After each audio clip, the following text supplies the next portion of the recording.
Welcome back. Of course, this is Sporty Monday. Of course, we're having some interesting conversation regarding the state of sports. And now one of them is the NOC elections that was postponed because some members had gone to court. And of course, right now, IOC has given a direction on the matter, and it's all about the voting delegates. Dennis, I'll start with you here. What do you make of this? Because now it's competing interest. Some federations are saying it's the chair, it's the president. Some feel we need to nominate somebody else. And this has actually been the bone of contention. And IOC actually wrote a letter to the president of NOC, that's Mr. Tergat. We'll be getting that letter shortly on screen. But what do you think of this? I think it's a straightforward. It's a straightforward that the president of any federation should be the one carrying the votes for that particular federation. The reason why the election was postponed wasn't because there was a court order or court injunction. Yeah, it was because they could not agree who was to vote. Vote, yes. Especially the three federations that were cited there. But I think by now they already sorted the problem. They're just waiting for exact date, and tentatively they're saying 3rd, according to the sources. And that, I think, once one of the executive who had passed on, Paul Otula, is laid to rest, then actually they were waiting for exact dates of the burial so that they can announce the dates. Yeah. Okay. So you think when that's out of the way, we are not going to have more litigations? No, I don't think so. They already sorted it in-house. And the courts, I think the court process will continue, yeah, but the voting will go on. Jacob. Well, what is more intriguing is the fact that sometimes we allow, very funny rules, regulations or laws, if you may say, that can cause us trouble when there are people who are out to make trouble for even selfish interests. You understand? I think Wakili will explain to us more how some of these rules exist so that it can be that, it is known all over. When they are, even Kenya, internationally, when you have to cast a vote, for example, like what was happening during the AUC, whatever, it is known who is supposed to vote for the country. So it's always the president. But whenever there is a regulation or a rule that is inserted somewhere that a person can manipulate, on a bad day, it can delay such a process, because if a person has a room of saying, wait a minute, it is the president, but we have to actually agree, all of us, that now go and vote. I think that has been the problem. But this is my main issue, Swila, with what is happening. I want to challenge so much both factions that are running for NOC, because we have two main factions. That's the kind of importance assigned to the member federations that we see today during the elections, we see the same after the election. Because there are some of the federations that after the election is over, we hear little about them unless there's an international competition. But the issues to do with local leagues and activities that can really bring vibrance in the sport are not seen. If I am very important during the voting time, let that importance be shown even post-election. Post-election. Okay. That is the essence of NOC anyway. And of course, there's that letter. And actually, when the IOC responded, they were quite explicit in that letter, saying it is the president of the respective federation, which is highlighted there on the screen. And Wakili, I want to bring you in there to chime on this. And it's a concern for me and probably other stakeholders. We've had now elections at Football Kenya Federation, which was viciously fought in the corridors of justice. Yes. We had Gore elections, which again went to the courts, the tribunal and whatnot. Now we have NOC elections, which again have unfortunately spilled into the courts. And these are concern, Wakili, because it seems sobriety is deficient in the sports leadership. We can't just agree on a basic thing, and we have to go to the courts to get interpretations and whatnot. And Swila, by the way, just before he starts responding, many times that I've gone to cover some of these cases in courts, I always find him representing. I've seen him countless times. So he has deeper insight. And SDT, countless times. Really, yeah. Yes.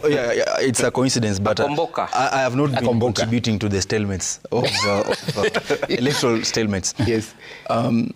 The first point I would like to put it is that we have, it's good we have rules and regulations and the law governing the sports regime. And the law today governing the sports regime is the Sports Act 2013. And the Sports Act in the second schedule provides that sporting bodies, when they register in their constitutions, they shall include provisions which shall ensure elections are conducted in accordance with Article 81 of the Constitution. Now, there are parties who sometimes feel because election is a process. That is what Chief Justice Maraga in 2017 in Raila Odinga versus IBC stated. Elections is a process.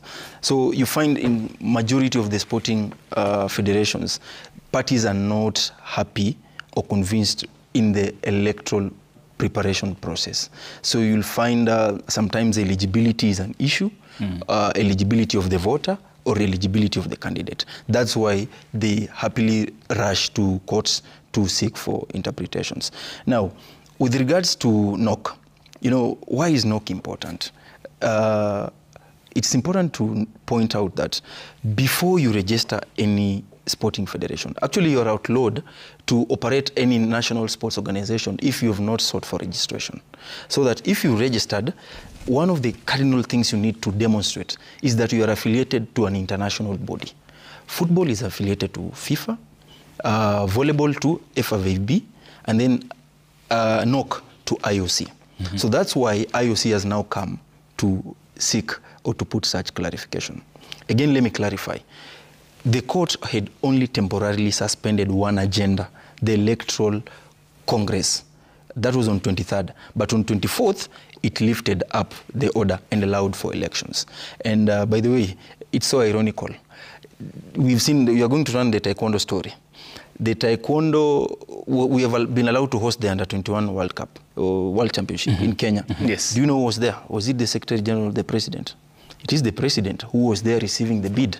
But here in the country, he's having a court case in the High Court seeking to clarify who is going to vote for taekwondo at the NOC elections. In the NOC elections. So here is where there's a problem, and we know that the courts will help clarify. Number one, the federations in issue or that are disputing taekwondo, handball, triathlon, and volleyball. Why is there a dispute? The dispute is there is the NOC constitution and their rules and regulations which are supposed to govern the conduct of the NOC elections in 2025. So there's a rule, Rule 5.2, which provides that when a federation is nominating the voting delegate and the non-voting delegate, there will be correspondence which must be signed by both the president and the Secretary General. So in this case, there are some Secretary Generals who are nominating themselves. They're saying, no, I'm the one who is supposed to go and vote. So, and what we're not saying here, I think here, and we saw it with the FKF elections, there is a lot of premium, and it's the monetary rewards, because we know the kind of lobbying that goes on in the run-up to this election. If Isia here is holding the ballot, and I'm running against you, we've had cases of Swila tabling half a mic to Isia, and the other camp counter challenging that. But we've had even delegates swap hotels in the dead of the night. And actually, these are the facts. It's very common in a delegate system of voting. Of voting. Yes. That is very common. Even you can be the favorite to win, but 1 hour to the election, Everything can change. Rachir knows this too well. Anything can change. You don't have to mention this. Lobbying goes throughout. But I think, Sula, the stakes are high. Apart from probably the monetary aspect, which you and I may not be able to clarify or substantiate, it's just that there's factionalism. People, and there's the right to vote and associate. People are aligning to what they like. But I think it's basically what's wrong with our body politics across board, be it the general elections, civic elections across board, probably. Yes. But Sula, there's something important that you introduced, and I would want us to really look at it. And I think it's important, I'm mentioning this with Wakili here, that there has been a debate about rechecking the Sports Act 2013. And the people who have been to court arguing cases like he has done, or covering like I've done many times, you realize that there are some aspects of the law that were well intended, but the result has been causing a lot of friction within sports bodies, either clubs or even federations. That some of them need to be looked at. And I remember before, was it CS Ababu Namwamba? Actually, he had formed, I think he had a committee to review the Sports Act. Murkomen. Murkomen. What has not seen the light of the day is proper engagement of the stakeholders, so that we don't have the idea of some of these, because law is progressive sometimes. Yes. We cannot stick on something that is not helping people. Sure. I think it's long overdue for the stakeholders to come and sit down and say, for example, for him who has argued for many clients there, and the federations involved, the clubs involved, say this part of the rule or the law is not helping us. Because the reason you keep on hearing those cases is because people have already studied a lot of details in the entire document.